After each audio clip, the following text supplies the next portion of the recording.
सब भाई लोगन के सादर प्रणाम बा। कुछ देखनी है हम सोशल मीडिया पर, चारों तरफ न्यूज़ पर बहुत अजीब टाइप के माहौल बनता हमनी के देश के।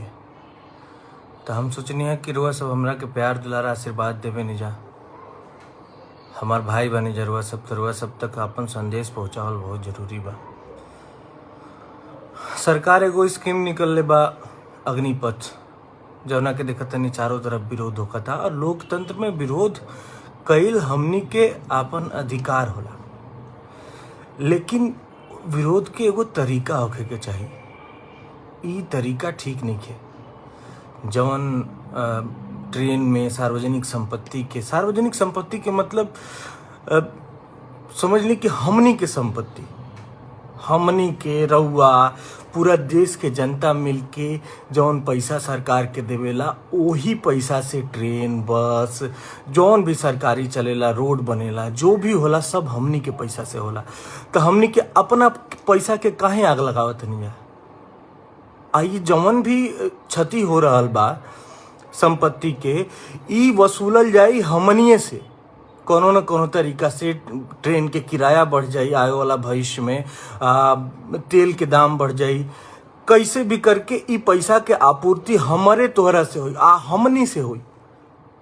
तो आज गुस्सा में आके क्षति पहुंचा के ट्रेन के जला के अकाल हमनिए के ई पैसा भरे के पड़ी। ई ठीक नहीं है। विरोध दर्ज करा, अब विरोध करे के बाद एगो शांतिपूर्ण विरोध होके के चाहिए। हमरो के बोलावा जा, हमहू चल के तो जना के संगे शांतिपूर्ण तरीका से खड़ा रहब तो जना के संगे, कि जौन हमनी के युवावन के जितना भी देश के युवा बाड़न जौन सेना में जाइल चाहतन, जौन समस्या बा सरकार से हमनी के कहल जी कि हमनी के बात सुनल जा, हमनी के दुविधा बा, हमनी के प्रश्न बा, एकरा के पूरा कइल जा। लेकिन ऐसे ई ट्रेन जला के अराजकता फैला के हमनी के जितना भी युवा बन इहे कमजोर हो जाए, तो हम जना के जौन बात रखल चाहता लोग इहे कमजोर हो जाए। सरकार के नज़र में आंदोलन के जगह पे ही अराजकता हो जाए। और सबसे बड़ी बात बा कि हमनी के पैसा, अपना पैसा में, अपना संपत्ति में, ये सब हम ट्रेन कर से हमनी के न जाए तो अपना संपत्ति में हमनी के आग काहे लगावल जाओ? हमनी के विरोध, अगर विरोध करे के बाद तो विरोध होके के चाहिए।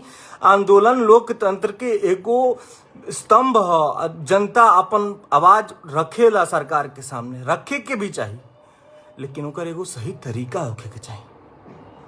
ओकर ई तरीका ना रुआ सबसे हाथ जोड़ के निवेदन बा, हमारे जितना भी भाई लोग हमार बाड़न जा, घरे जा लोग, और ये सब हमनी के अपन बात रखल जाई, लेकिन एगो सही तरीका से रखल जाई।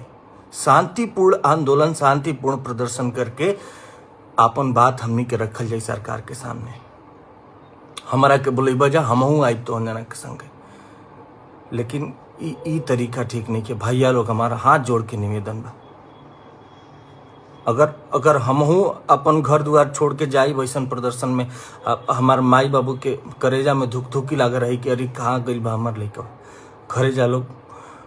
ये सब गई ठीक नहीं है, बिल्कुल ठीक नहीं है। अपने संपत्ति के आग लगावल बिल्कुल ठीक नहीं है। वह सब घरे जाए जा और अपन बात रखे के एगो उचित तरीका निकालल जाओ, अपन बात रखल जाओ, लेकिन ऐसे आगजनी करके ना, ऐसे ना भैया। हमार भाई हो लोग, हाथ जोड़ के निवेदन बा, अपन बढ़िया से बात रखल जाओ, शांतिपूर्ण तरीका से बात रखल जाओ।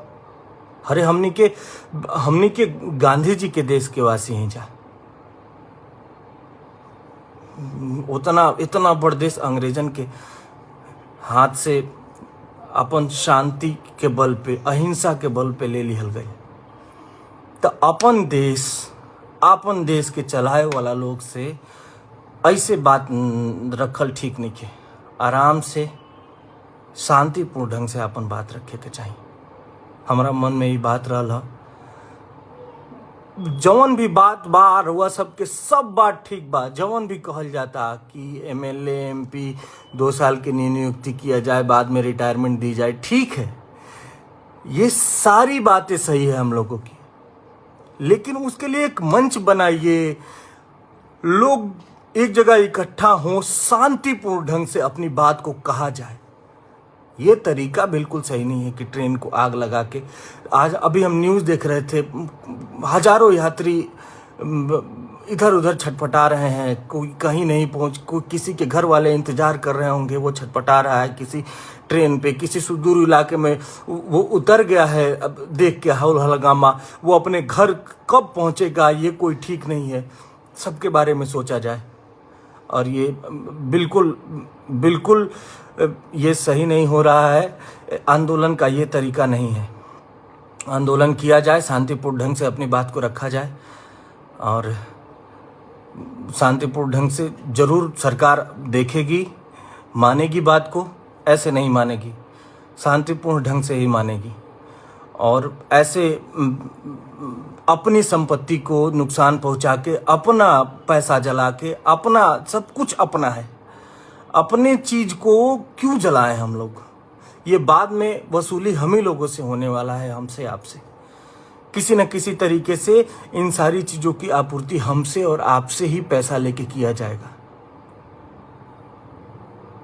तो प्लीज आप लोग इसको बंद करें, और जो भी भाई हमें देख रहे हैं वो अपने घर जाएं, अपने माँ बाप के पास जाएं, और शांतिपूर्ण ढंग से अपने बात को हम लोग रखा जाएगा सरकार के सामने। अभी ये तरीका बिल्कुल सही नहीं है, बिल्कुल सही नहीं है। हाथ जोड़ के निवेदन है आप सबसे, जो भी भाई अभी हमको देख रहे हैं वो अपने घर जाएं। अगर वो बाहर हैं, ऐसे प्रोटेस्ट में शामिल हैं, तो वो अपने घर जाएं और शांतिपूर्ण से अपने ढंग को, अपने बात को, इतना सारा प्लेटफॉर्म है, सोशल मीडिया है, सब कुछ है, न्यूज़ है, लेकिन अब किसी भी तरीके से अपनी बात को रखा जा सकता है, लेकिन ये तरीका नहीं है। बस हाथ जोड़ी है भैया, आप लोग बात को मानिए और घर जाइए, और शांतिपूर्ण ढंग से अपनी बात को रखा जाएगा। ये सब ट्रेन को जलाना, बोगियां जलाना, लोग बहुत परेशान हैं। जो लोग ट्रेन में सवार थे वो दर दर भटक रहे हैं, वो कैसे अपने घर पे जाएंगे? उनके घर वाले परेशान हो रहे होंगे। आप समझिए, अगर हम आप रहते हैं उस ट्रेन में, ऐसे भटकते, घर से कई 100 किलोमीटर दूर, हमारे घर वालों पे क्या गुजरती? तो उनके घर वालों के लिए, उन लोगों के लिए सोचिए, और इसको तुरंत बंद कर दिया जाए भैया। प्रणाम भैया, सबको प्रणाम।